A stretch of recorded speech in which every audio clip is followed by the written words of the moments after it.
Welcome, everyone. This is the February the 1st of 2026 podcast episode. And we are going to be bridging from the last episode where we talked about the nervous system. I gave a simplistic breakdown of the different parts of the nervous system and how they work and the different nervous system states. And we kind of talked about some practical ways to start getting in touch with our nervous system. And so we brought in pausing and creating space and understanding the concept of fluidity, the ability for us to actually be able to move between the different nervous system states instead of staying consistently elevated or trying to constantly be calm. We're recognizing that there is such a thing as nervous system regulation, right? Which is this fluidity between the states. And now we're going to be moving into body awareness and emotions. The reason that we started with pause and creating space in our experience is because often when we do that, we get resistance, we get triggered, we become uncomfortable. And so in this episode, we're going to talk about why that happens and what to do about it. Before we moved into that, I want to talk about body awareness in general, because the truth of the matter is that most of us are so disconnected from our bodies that we have no clue that we're actually feeling sensations pretty much continually until they get really uncomfortable and kind of become glaring that we're having that experience. And then we're like, oh shit, I'm really sad, or I'm really angry, or I'm in pain. We have been desensitized by technology. We have learned a great host of ways to cope that are not necessarily healthy. We've learned to cope by numbing or escaping or getting busy, doom scrolling, whatever the things are. We have been doing those because of those times when we get uncomfortable. We do something because we're uncomfortable and we don't realize that we're doing that. It's like so ingrained in our system that it's just become a habit. Hopefully, some of the things that we talk about in this episode will help you to start untangling and unraveling that so that you can have more agency in your daily experience. Step one is we need to utilize the pause and space that we introduced already in episode 1. And we're going to build on that with body awareness and actually orienting to what we're actually feeling right now.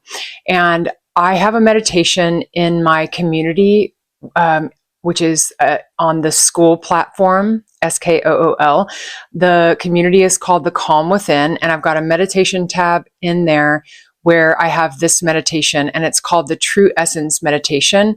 And I highly recommend that you do that first, because it is going to help you get a sense of who you really are without being encumbered by all of the different things in our lives, right? The thoughts, the feelings, all of the things. It really puts you into a state where you can recognize really who you are at the truest part of your essence, what your essence actually feels like without all the bullshit. And so I highly recommend that you jump over there and do that before we get into this work and the recommendations that I'm going to make in this episode, because you will then have a reference point to understand kind of what your normal is. And I think that will be really helpful. If you have not watched episode 1 yet, I highly recommend that you do that also. And I'm going to try and put a card or a link in this video so that it'll make it easier for you to get to that. But these 2 episodes, I think most of my episodes in general are going to build on the last, but I for sure want in these really kind of fundamental episodes for you to understand what we talked about last time, because it will help you to build on that information. Step 2 then is body awareness. And this is literally just simply becoming aware of what is happening inside of your body. What sensations are you feeling? What emotions are coming up? What are the cues that you have probably been experiencing that you haven't really recognized? And Pausing and creating space in our daily routine are really the only way that we can do that in the beginning. After you've been on this journey for a while, you'll be able to, in real time, recognize these things and move through them more gracefully as you go. But when you're starting out, it really is necessary to take those pauses and create that space so that you can actually start feeling what sensations are active in your body, where they're located, what they feel like. Step 3 then is actually naming what's happening in the body. So give it a name. What are you feeling? What does the sensation feel like and where's it located? I have a burning sensation in my stomach, for example, or I have tightness in my chest. I feel anxious. I feel scared, angry, sad. Really starting to give name to the experiences that you're having within your body. And now, before we go down this rabbit hole, I want to talk about the work of Jill Bolte Taylor. She is a neuroanatomist from Harvard. She is a professor at the medical school at Harvard. And she has put out some amazing bodies of work that I would love for you guys to go and check out. I'm going to be referencing a lot of it coming up. The first thing I would recommend for you is to watch her TED Talk, A Stroke of Insight.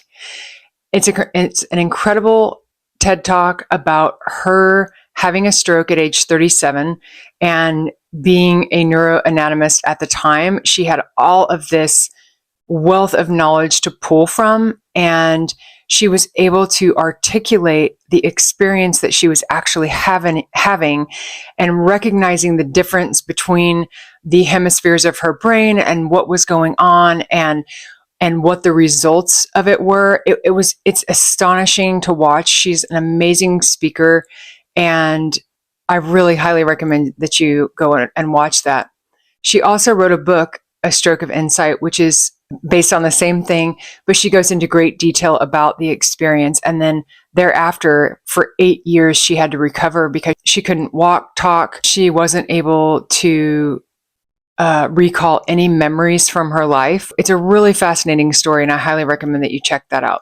The most recent book that she has written is called Whole-Brained Living, and this is the anatomy of choice and the 4 characters that drive our life. The first thing that she talks about is the 4 characters that are in our experience. And she says it as the 4 characters to live a whole-brained life. She describes them not as personalities, but as clusters of cells that are in our brain. There are 2 on the left and 2 on the right. The left thinking character is character number 1, and this is our organizer, our linear thinker, and our judge. And we're going to name it the boss. Character 2 on the left is the emotional side, and this is the stuck part. It stores our past pains, fears, triggers, and we're going to call it the alarm, because this is the part of our brain that is trying to assess whether we are in danger or under threat. The other 2 characters are characters 3 and 4, and they are both on the right side of the brain. The first one is the right emotional, and this is our present moment experience. This is us being able to seek joy, sensation, connection, and we're going to call it the explorer. The last and final character is the right thinking part of the brain, and this is your deep self. It is the consciousness that feels connected to the universe.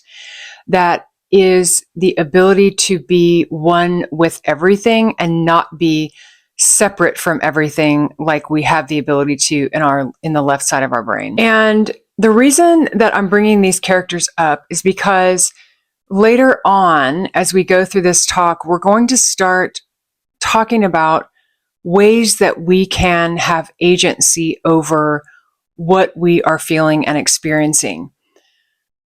As I mentioned, in the first episode, we talked about pausing and creating space as a tool to start being able to understand and feel the fluidity of our nervous system instead of being very boxed into you're either fight or flight or you are in rest or digest. And these 4 characters are going to give us some another piece of information to be able to start to build on once we have pause and space and we start to recognize what's happening in our body, we will begin to recognize that we are receiving some resistance. We are being triggered in ways that we didn't realize before because we're allowing the time and space to actually feel these sensations. And that feels very uncomfortable to a nervous system that we have trained to stay busy all of the time, or to stay numb, or to escape, or to whatever the thing was that we decided to do as a coping mechanism, instead of actually feeling the sensations. As we start to feel, we want to have choice over what happens in that circumstance, right? We don't want to continue spiraling or ruminating, which is something that a lot of people are experiencing. Now we're going to move on to the second concept that I absolutely love of Jill Bolte Taylor's work, which is the 90-second rule. And this is talking about the process of us coming from a thought to an emotion to a physical response. We think a thought, we feel an emotion, and that automatically happens physiologically within our body. And it takes 90 seconds from the time that we have the thought to the time that we are finished with the round. And what this looks like is we think a thought, a neurotransmitter is released from our brain and goes into our bloodstream as we're feeling an emotion. And this causes a physiological response. What that means is that we can be free from each one of these emotions that come through our experience in 90 seconds and move completely on from them, instead of being stuck in that experience because we have attached to it. What she says about it, after mentioning those four characters that we just talked about, is that the character number 2, which is the emotional left side, which is our alarm bell, she's saying that the 90-second rule is telling us to handle that character, that left emotional side, when you feel a stuck emotion like anger, resentment, or fear. That is character 2 reaching into the past. So if we have a thought, feel an emotion, experience the physiological response, and then move on without attaching to it, we can be free of that emotion. But what happens is that we then have another thought. We think, well, why am I having this thought? We start to dig in and try and figure it out. And what happens in that case is that we get attached to the outcome. We are no longer detached, and that takes us for a ride, and we just continue that cycle over and over again. And that just keeps us in that perpetual loop. That is the story of most of the people that come and see me. Most of the people that I talk with are people who ruminate, people who spiral. And this insight is so profound because it tells us that we can have freedom and liberation from these experiences. The third thing that Jill Bolte Taylor talks about is the brain huddle. She uses the word brain as the acronym, and she spells it out like breath, recognize, appreciate, inquire, and navigate. So we're going to go through each one of these. So breathing is the first one. She's just saying, stop, take a breath to interrupt the automatic response that we are having to character 2, who is our alarm bells. R is for recognize, identify which character is currently at the microphone. So is it character number 1 judging you right now? Potentially. A is for appreciate. Acknowledge that each character has a job and thank them for doing their job. For example, character 2 is our alarm bells, and that is attached to our inner child. We have spoken about that before, and you will hear us talk about it many, many times. And what this is saying is when we are activated, our inner child is having an experience that needs to be nurtured. The inner child needs something. So they are sounding an alarm bell. I'm afraid. I don't feel safe right now. I feel sad, angry, whatever the thing is. And it is our job to thank our inner child for showing up and trying to protect us, and then move on from that experience. Next, I is for inquire. Invite all 4 characters to the table. Ask, who do I want to be at the microphone in this moment? Now remember, we have character 1, who is our logical, organized, structured, on the go, masculine oriented, left brain thinking character. Our character 2, which is the emotional left brain, which is our alarm bells, our survival mechanism. And then we have characters 3 and 4, which are both on the right brain side, and they are the right emotional brain, which is the you're in the present moment, you're seeking joy, sensation, experience, you're wanting to explore. Character 4 is our connection to that which is greater. It is our essence. It is our soul's ability to connect with that which is greater and to be one with everything. So then the question becomes, who do you want to be in charge most frequently? There are times when all of them can be very helpful, and I'm sure that you can think of very good experiences in your own life where they would all come in handy. But we can also recognize which ones we want to be driving our bus most frequently. And for me, it's character 4. It's the ability for us to be embodying our essence and to be connected with everything, especially the creator. And then N is the last part of the acronym, and that is navigate. Choose which character is best suited to handle the current situation. We are, of course, wanting to be embodying our essence and be in that place connected with everything all of the time. However, there are going to be times when we do need to activate and go to work. We do need to be task oriented and organized. We also need our ego. We need our inner child to be activated when we have a danger, when we have something that's threatening us. And 3 and 4, of course, are just the most beautiful characters because they're allowing us to enjoy our experience here. They're allowing us to explore and let go and not be worried about what other people think and not be judging ourselves or others, to just be free in our experience, to enjoy and create and to experience pleasure and all of the beautiful things that we have in this life. I encourage you to live from character 4 as much as possible. And Taylor emphasizes that the ultimate goal of whole brain living in her book is to allow character 4 to be the CEO of our life. While character 1 handles the to-do list and character 2 alerts us when we're in danger, character 4 provides the underlying sense of peace and orientation. And that is such a beautiful thing to come back to, that we have choice and we do not have to be stuck in our experiences. I want to share a quote with you, which is from Haruki Murakami. I hope I'm pronouncing that correctly, which is, pain is inevitable, suffering is optional. And the scientific work that I just presented you by Jill Bolte Taylor shows that that is 100% absolutely true, and it's not just some spiritual BS.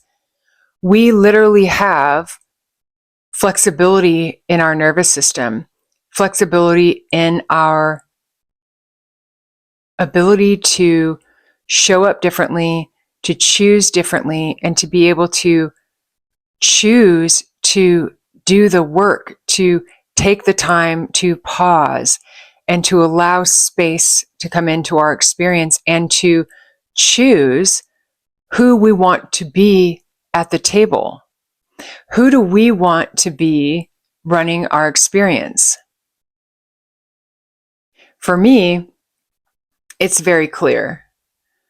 I love the way that she has completely brought in the scientific piece of this, and I love the simplicity of it. let's talk about this in brass tacks. Last episode, we talked about pausing and creating space. This episode, we're talking about body awareness, becoming aware of the sensations that are actually happening in our body. And we're talking about integrating these beautiful tools into our experience of allowing the pause, feeling the sensation, and then recognizing that that sensation, that emotion is only going to last for 90 seconds, between 60 and 90 seconds. So let's talk about this in real life.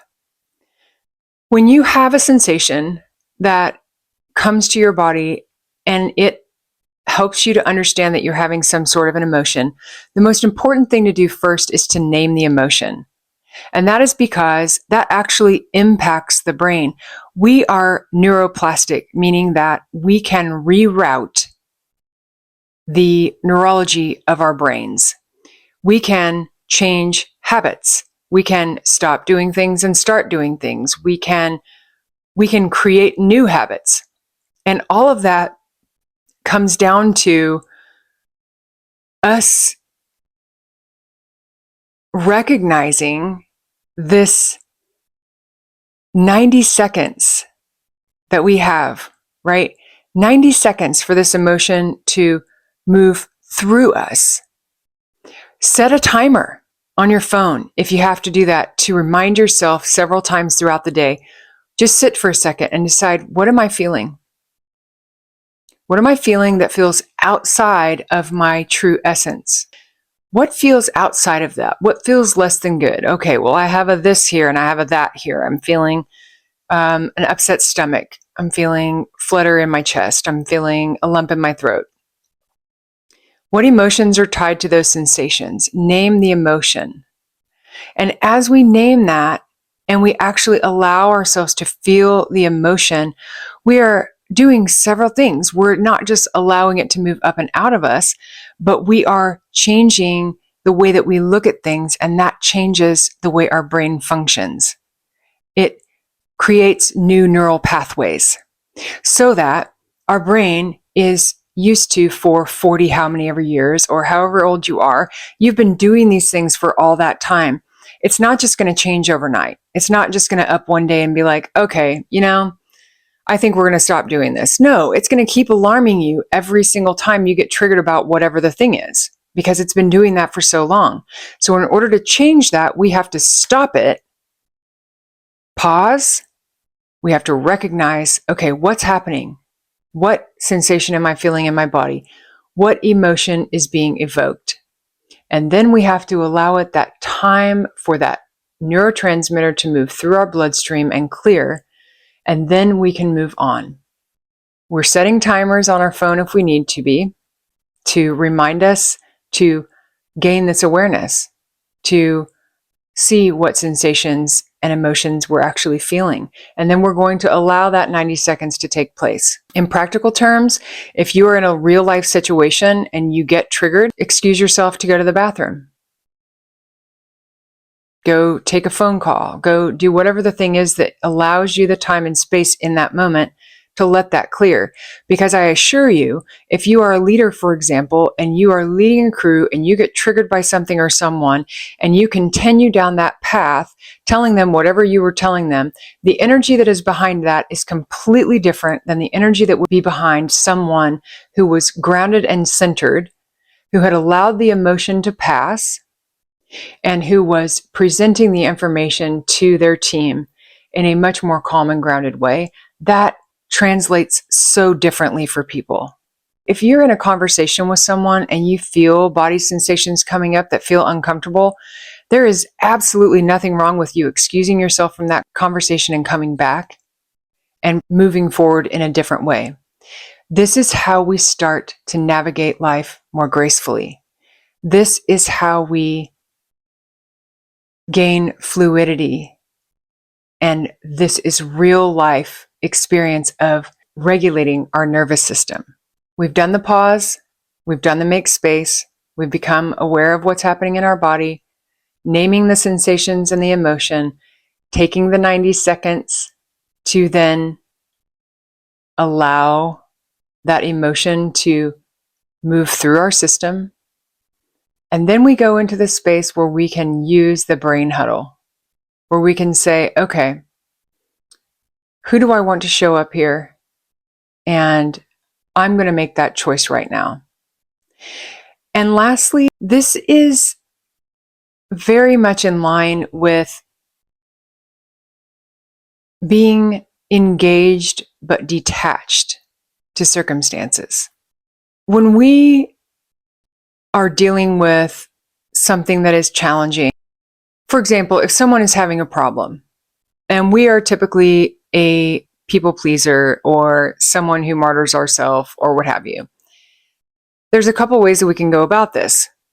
Pretend like you're standing at the edge of a giant hole, and the person that comes to you with a problem is in the hole. We can either jump in that hole with them and be completely useless for getting that person out of that hole, or we can stand on the edge, supporting them with a boundary, and we can support them in helping themselves through the experience. So we're not jumping into the hole and becoming engaged and attached, because at that point we are attached to the outcome and we are no help to them.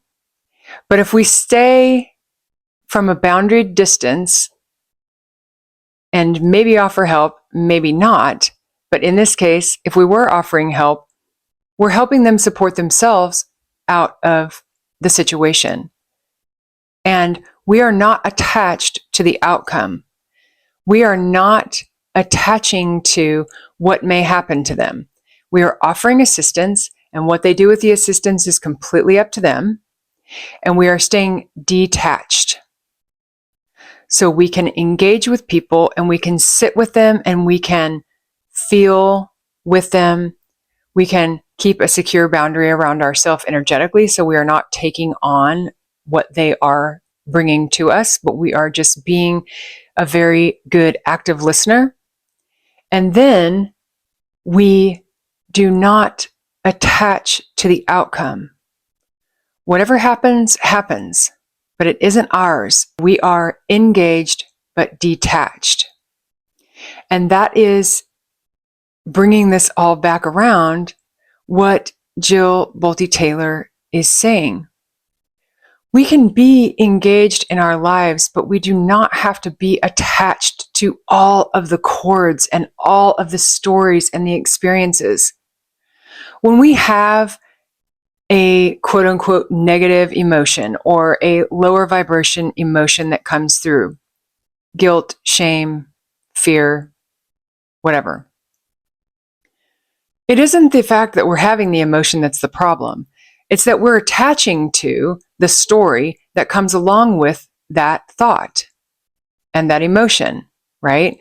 And then we start thinking, well, why am I having this thought? Oh, well, I'm having this thought because my mom rejected me and blah, blah, blah, blah, blah, blah. And then we go on this whole thing and then we loop back to that thinking, emoting, physiological response. We go back into that cycle. And that's why people ruminate. That's why people spiral. That is why people suffer. And when you recognize that suffering is actually a choice, that you are choosing to stay in that experience, no matter what that experience was,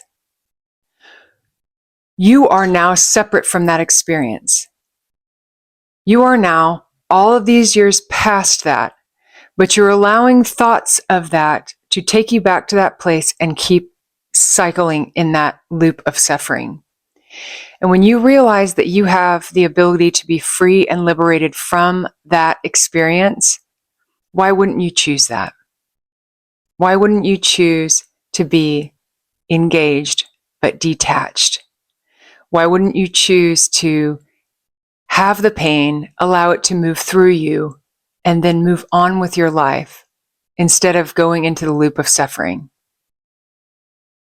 The choice is completely up to you.